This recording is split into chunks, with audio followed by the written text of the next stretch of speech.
What the hell was that? What happened last week? Well, that was the podcast theme tune, wasn't it? It was the podcast. Does that mean we're doing a podcast?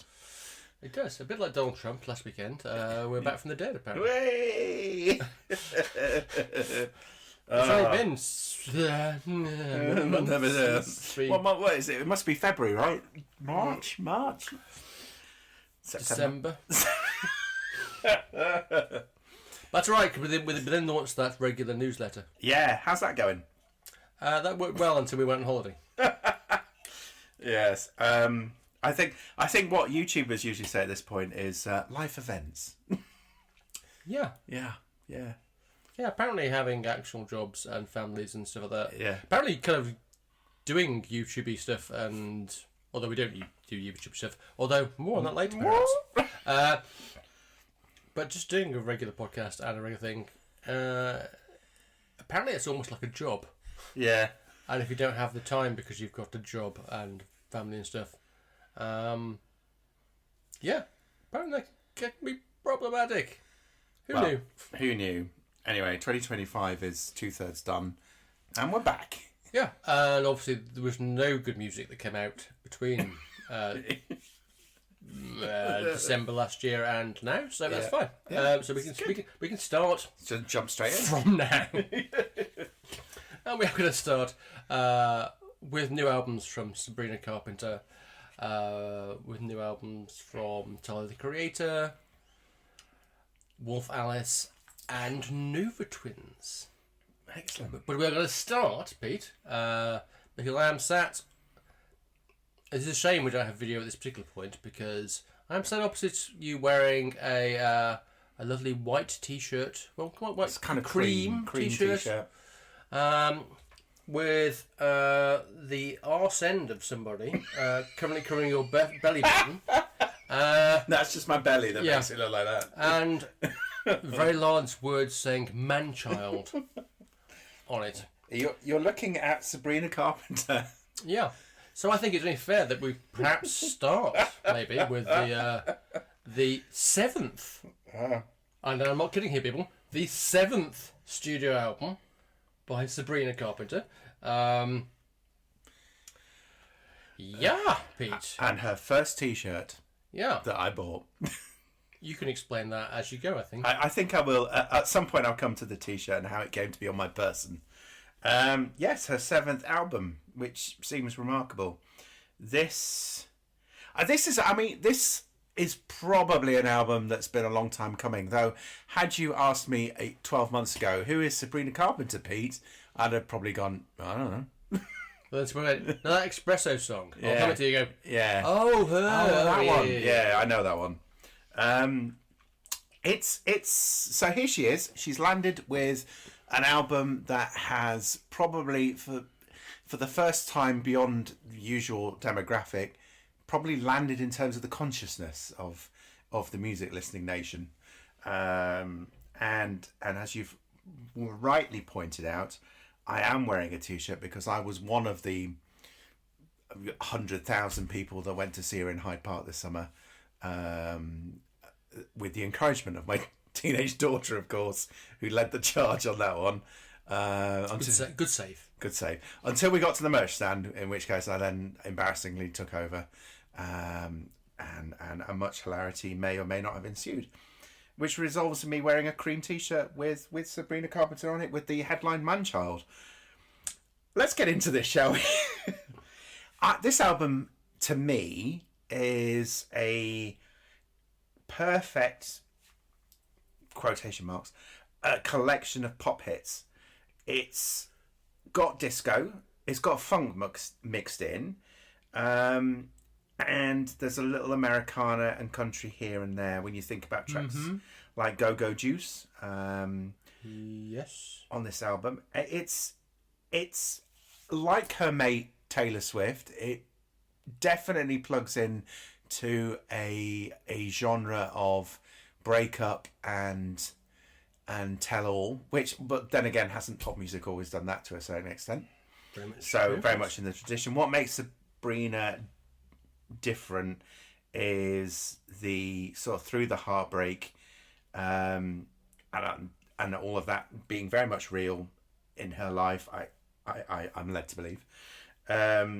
It's managed through thoughts of sex, mostly, and the occasional drink. There's a lot of sex in this album. There's a lot of sex in this album. And the lyrics are quite funny. Are clever. Yeah, they are well written. They are funny. Every track on this album is enjoyable from a lyrical point of view to listen to.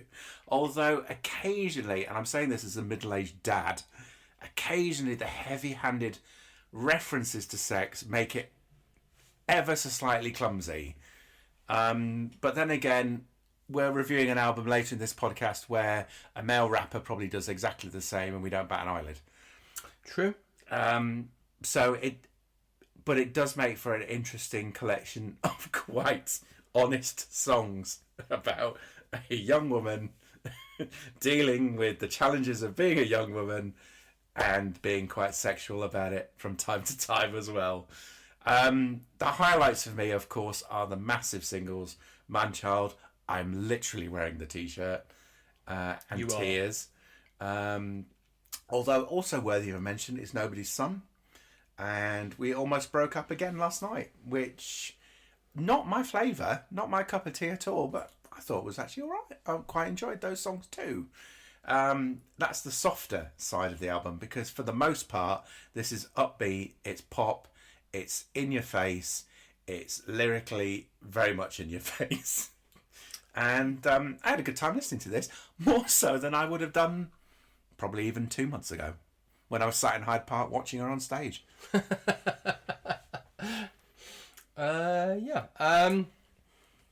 My first thing of this album was when I realised over the summer I've had a couple of tunes in my head, and it was only when I started listening to the album that I realised that one of them was actually Man-Child. Exactly. So I had been humming that just randomly, having not knowingly ever heard it. How do I feel about this album? I think I'm slightly more negative Nelly about this record than a lot of people have been, particularly yourself and several reviews. The reviews have been pretty good for it, generally speaking. Yeah. Whereas I kind of felt that it felt like listening to kind of like Atomic Kitten and the Steps for the most part. And in a sense that it was like fine kind of background music, but not a lot else going on. However, there were moments when I didn't think that, where it does rise above the kind of like, yeah, it's fine, with Sugar Talking, which for me is by a long way the best track on the album. And even as a guitar solo, maybe at some point in a future podcast we should come back to the fact that the guitar solo very, very subtly seems to be kind of like creeping back into pop music, having disappeared without a trace for even with rock bands. It now seems to be kind of coming back in. But Chapel Roan, a couple of people kind of like bring it back in. Also quite like Never Getting Laid reminded me bizarrely of Natalie Prass. Ooh. I remember Natalie Prass. Yes. Yes. We liked Natalie Prass. She released 2 very good albums and we saw her live. That's pulling on the archives. Yeah. You're right about Go-Go Juice, and I think Goodbye also. I've got Goodbye down here too. Also pulls into that kind of country. Cheerio. Also pulls into that kind of country vibe, as you were saying. Yeah, very much so. I also quite thought House Tour was quite funny, because suddenly you've got the kind of Prince, Sheila E. type drum style thing. And it was almost like you're expecting it to become a Jodie Watley song or something like that from that kind of period. You've mentioned lyrics. Made me smile several times from her getting wet with the thought of us. With the tears running down her thighs on Tears, to her request that I just want you to come inside but never enter through the back door on House Tour. I don't know what she's talking about. No. Yeah, it for me it's perfectly fine. It's well constructed. Bit like her last album, it's mostly co-written by current hit making machine Amy Allen, who wrote Apt for Rose. You know, she also wrote Pretty. She also co-wrote Pretty Isn't Pretty with Olivia Rodriguez and Graveyard by Halsey. Oh, who we've just got tickets to go and see in February. Nice. Alongside of obviously Jack Antonoff, who has been all over Taylor Swift. No, has worked a lot with Taylor Swift in the last few years. I think her fiance might have something to say about that. Indeed. There you go. I've dated when we recorded this. Yeah. How are they getting married? There we go. Yeah. We are never. Oh no, they are getting back together. Okay. Yeah. Very good. Yeah. Anyway, yeah, so for me, fine, but a lot of the music was the kind of music I would expect to be hearing whilst I'm waiting to get connected to a call at some point. Ooh, harsh. To me, this album, final word, it very much connected with the performance during the tour, certainly the show I saw, of a confident female artist who can and will probably rule the world. Yeah, I have going forward. I have nothing against Sabrina Carpenter herself. She seems perfectly fine, and yeah. I don't think, even if I said this was the worst album ever made, I suspect it probably isn't going to harm the sales and the streamings. I could be wrong, but who knows? So moving on. We're going to move on to Wolf Alice, the Clearing, 4th studio album by Wolf Alice. We have reviewed them twice. Yep. We reviewed Visions of Life on the podcast 9/2017. And again, for the sake of the non-visible... Oh, where is it? Got more merch. Yeah, Fucking hell. I'm wearing the pin. Let's just say I've got the button on my jacket somewhere. We'll cut that in at a later point. We won't, because as regular listeners of the podcast know, that's not changing. I'd also reviewed Blue Weekend when it came out on podcast 4/2021. So this is quite an interesting one. It's an indie band who are now seemingly not that indie, going by this album, because this is very much not an indie album. It's very much been left behind in place of mellow kind of pop rock, circa late 70s, early 80s kind of vibe going on. It's just a good thing or a bad thing? I don't know. It kicks off with, I would say, an excellent opening 3 tracks. Starting with Thorns, possibly my favourite track on the entire album. And one of the attractions of this song for me was actually the fact that it made me start thinking back to a band called Splendor. Splendid. That was an American band produced by Todd Rundgren. Oh, there it is. No, it's not. Oh. But Splendid were a little known band who only recorded one album in the later 90s. And actually, their music cropped up a few times in Buffy the Vampire Slayer, which my daughter and I are currently rewatching yet again.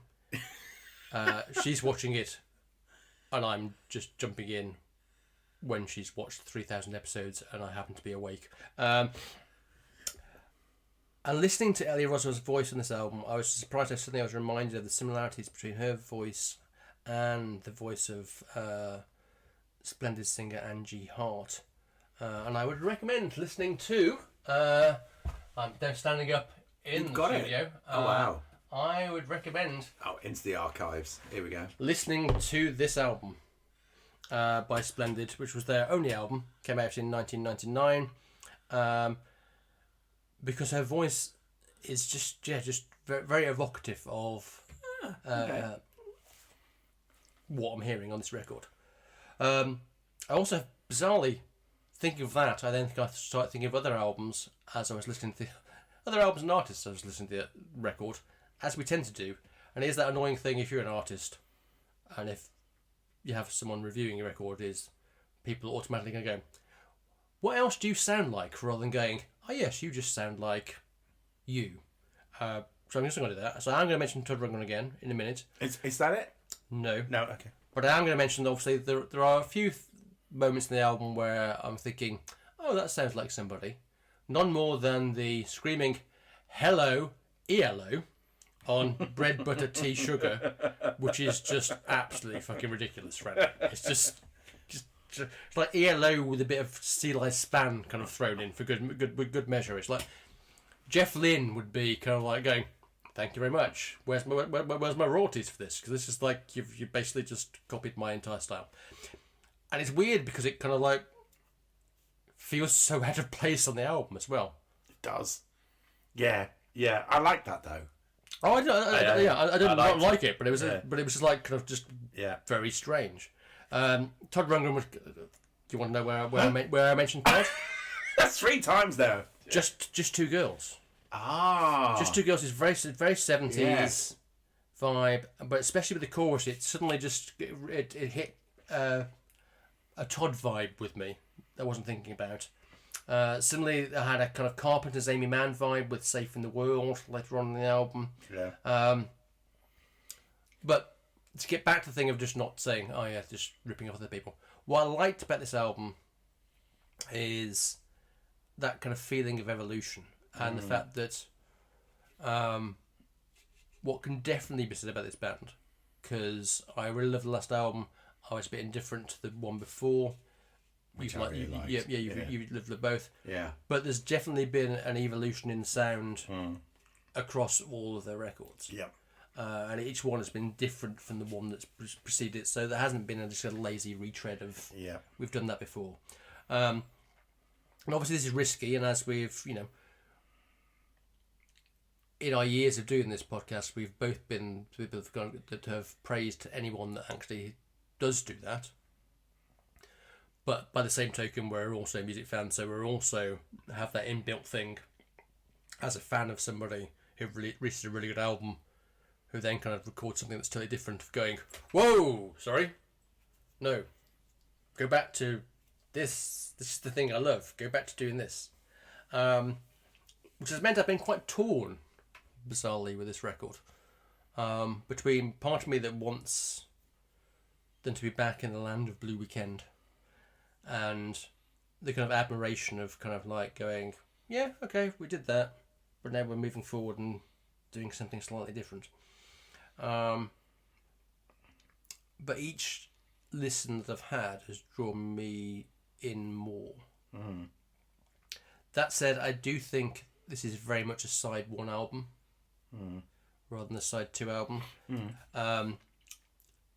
So I like it, and I think it's very good, but I don't love it because I think the second half kind of falls away a bit, and I think the last couple of tracks are a bit weak. That's interesting, because Is the Sophie your favourite track?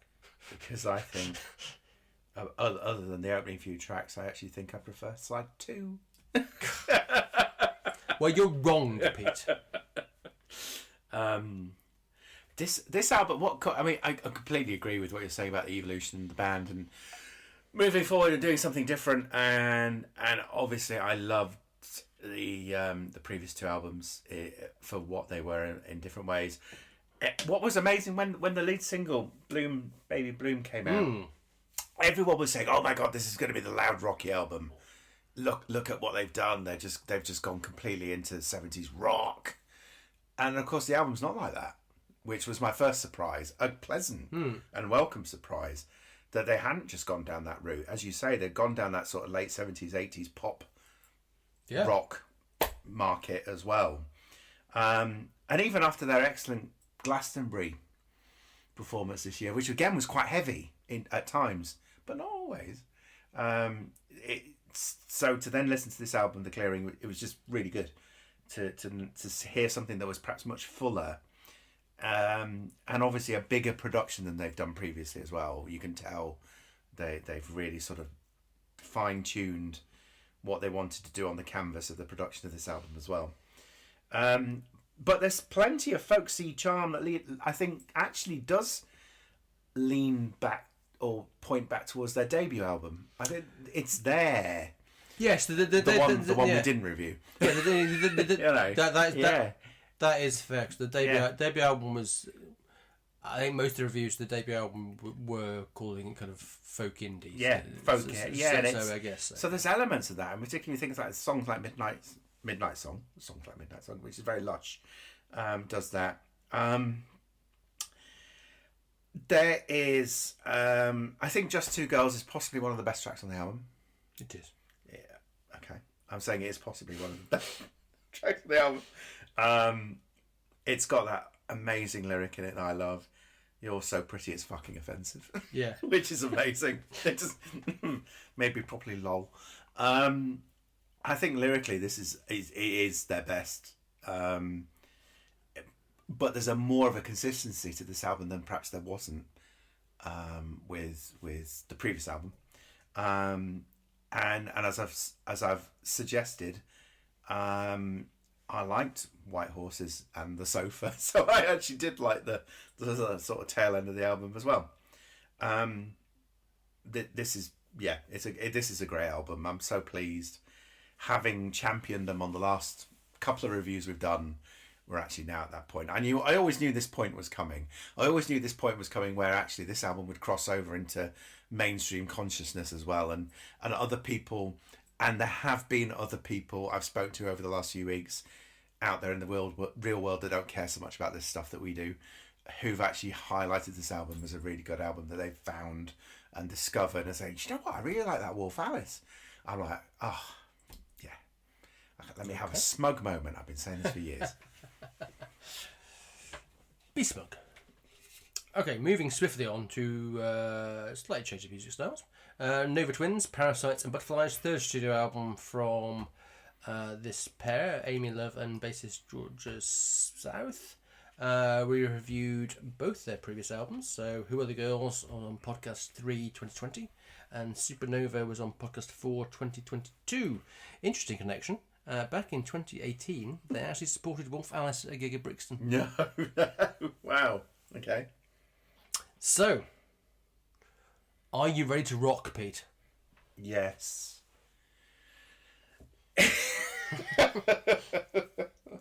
This album is, oh my word, I found this one a bit flat overall. Mm-hmm. That is not to say I didn't enjoy it. It just sounded a little bit, maybe in the way I'm listening to it on my headphones, a little bit flat.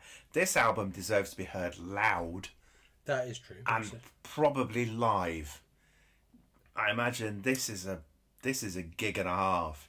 If you go and see Nova Twins live, I almost got tickets. Did you? Yeah. I can imagine. I was very tempted. It'd be amazing. It would no doubt blow you away, because I prefer the album when it's louder as well. So when it's at its sort of loudest, when it's at its most prodigy-esque, it for me that really appeals, and I can imagine watching them, I should say, live, and performing tracks from this album and really enjoying it. I have to say, from an album point of view, I found it perhaps just dragged on a little. Okay. So I found it a little bit flat. That said,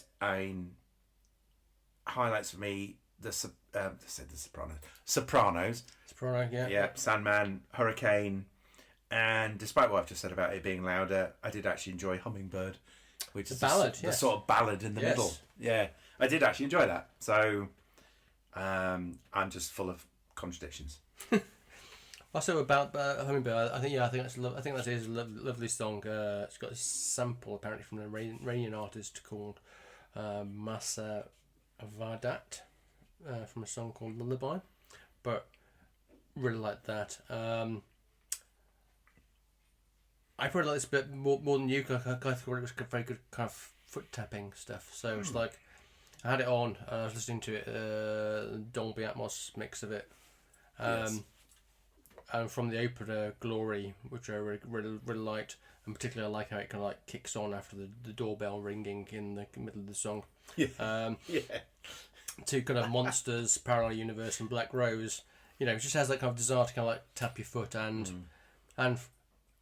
that's an old school metal guy to kind of like just nod your head, and as if by magic, we have now the compulsory.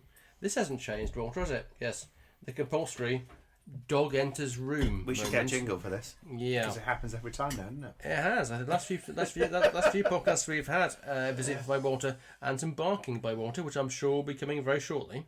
And Hey! oh, And we're so back. that splendid DVD, CD. Oh my God! See, Walter, you've just changed everything. Everything has gone. Come on, carry on. Or everything has changed, or whether the Manic Street Preachers kind of Thinking of everything has changed. Yeah. Yeah. Everything is shit. Right, there we go. That's carry Nin, on. isn't it? No, Good. Actually, wasn't your Nin reference going to be to do with? Nope, still to come. Oh, see, I thought it bizarrely might have been on Sandman Oh yeah. by this band, because that was one of the two tracks that was very drum and bassy, kind of Prodigy-esque, along with Drip, which I really, Drip. which I I like think Drip. is a really, really good song. Like Drip a lot. I also like Nova as well, which is basically Nova Twins being Limp Bizkit if Limp Bizkit were actually any good and were female fronted. Ooh, I like what you've done there. So I thought it was fun. Right. Yeah. Agree. Like I said, I obviously listening to it on the Atmos version, really good. No. So I'm going to finish off with Tyler the Creator, Don't Tap the Glass. 9th studio album from Tyler the Creator. Again, reviewed him twice before. Flower Boy, podcast 7, 2017, and Call Me If You Get Lost, podcast 5, 2021. This has a really good old school rap vibe to it, stylistically, you know, compared to the lots of things that we've reviewed on the kind of in the genre over the last few years. This is definitely more of a kind of LL Cool J, Big Daddy Kane, Cool Mo D Yes. Yeah. kind of thing going on. And it's also 30 minutes long, which, as we know, for many albums, but obviously from a lot of rap albums that we've done, also in the last couple of years, including kind of like mixtapes and various other things, and Drake albums that go on for, frankly, a lifetime. I was already going to say, this is great, because it comes in under 30 minutes. However, this is great because it's actually just really entertaining. It's really good. Yeah. It's really gone much more for the old school vibe, Yeah. dance vibes rather than cerebral vibes, Yeah. I'd say. Yes. And to quote the man himself, he said in an interview recently, I asked friends why they don't dance in public, and some said it's because of the fear of being filmed. Oh. I thought, damn, a natural form of expression and a certain connection they have with music is now a ghost. And they wonder how much of our human spirit got killed because of the fear of being a meme, all for just having a good time. This album was not made for sitting still. Dancing, driving, running, any type of movement is recommended. Maybe understand the spirit of it. Only at full volume. And that kind of sums up the record, I think. It kicks off with Big Poe, which is just brilliant. Classic in-your-face slice of classic rap with guest vocals by Mr. Pharrell. Actually sounded good again. In fact, sounding like early Neptunes kind of stuff, except if it was early Neptune stuff mixed by kind of Bomb Squad, who did kind of Public Enemy stuff. So just on the money. And then that kind of drops into kind of like pure disco pop of Sugar on My Tongue. Which we get more of later on in the album, with like particularly with Ring Ring Ring, which obviously samples a Ray Parker Jr. song. I just loved the whole feel of this record. It was just very kind of just laid back, simple. But I mean that in a good way. Not trying to kind of go, oh, this is really great, we're clever, and we've got 75,000 different kind of samples in this song to make it kind of like go this way, that way, that way. It's just like, no, here's old school, here's a beat, we're gonna rap over it, and then the song's done. And I just loved it. You know, the Stop Playing With Me, particularly in the middle of the album, just sounds just so good. Mm-hmm. So good. And in a year where we've had a nice summer, it's been lovely. In fact, the whole year's been so good, we haven't bothered podcasting until now. Well, we wouldn't go that far. But yeah. Yeah. This is the perfect accompaniment to kind of late summer, as far as I'm concerned, musically. It's something that makes you remember classic rap years rather than what we have now. And I'm not criticising what we have now. What we have now is fine and dandy. But back to what the man said himself. No, I want you to be able to kind of like get up, dance, enjoy this, rather than just sitting there going, I appreciate this because it's clever. So yeah, I thought this was 28 minutes of joy. I think Walter's about to bark through my review. Yes. So, before Walter jumps in, well, I want to know your Nin references here. Okay, I'll get to it quickly. I agree with you again. It's just a fun, enjoyable, luscious rap album. Luscious, you know what I mean? It's full of life. It's full of beans. I really enjoyed listening to it. I really enjoyed dancing to it around the kitchen, tapping my foot to it. It's a reminder that the genre has an ability to just sort of not only bring in sort of rap music, but also, and this particularly lends towards the final 2 or 3 tracks of the album, that sort of more esoteric, alt indie aspect as well. And towards the end of the album, you've got "I'll Take Care of You," the techno one. Yeah. And then you actually have a song with "Tell Me What It Is" at the end too. But for me, I think let's just agree with everything you said. Let's just jump to the really obscure 9 Inch Nails reference that I've been dying to make. The track "Stop Playing With Me" has a synth in it. There you go. That's the best impersonation I can do. Which reminded me straight away of the Olef Dryja remix. Yes, I had to go and look it up. Of the track "Me, I'm Not" from the 9 Inch Nails album Year Zero remixed. I'm glad that I'm very pleased that your Nin references almost as kind of bizarre and personal as my Todd one of kind of just had the vibe of that particular kind of thing. Yeah. It was there. Yeah. I mean, I know no one else in the world will have heard that, but I heard it so much so I had to go and check it out. This is a really good album. Really enjoyed it. Okay, so Walter, what's your favourite album of the podcast? He's going to tell you. Oh no. No. It's because he's a bit deaf, you see. Oh, so yeah. bless. So he probably likes Nova Twins. Yeah, right. So he's a vote for Nova Twins from Walter. Yeah, because loudness. Yeah. There we go. Yeah, we got going there. And yourself? Yeah, I would probably have to go for Wolf Alice. I think. I'm definitely going for Wolf Alice, despite what my T-shirt says. Traitor! Are we coming back soon? Sooner than last time? Yeah, I think we're coming back soon. No, we're coming back soon, but apparently people have told us we need to. I say people. Person. Right. It's told us that apparently all the kids are doing these days is actually kind of like videoing podcasts. Yeah, I did say this once. Yeah. I don't think it will catch on. Nah, I don't think it will either. But we're going to try it anyway? I think we might try it. Excellent. Maybe once. Or we may just put this through AI and create some avatars to talk on our behalf. Because, even better. Handsome people. Yeah. I don't know. We'll try something new. Okay. So we can get that extra, listener, viewer. Actually, although I guess, yeah, that's Walter. Oh, see, Walter definitely saying no.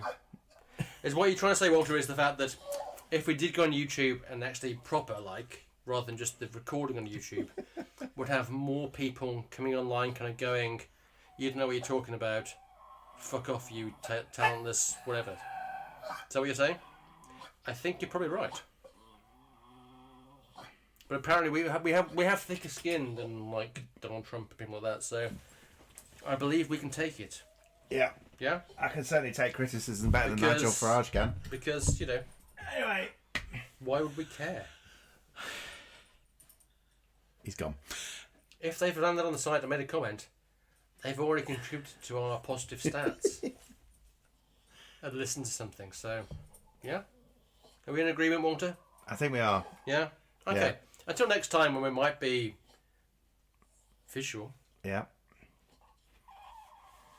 See you then.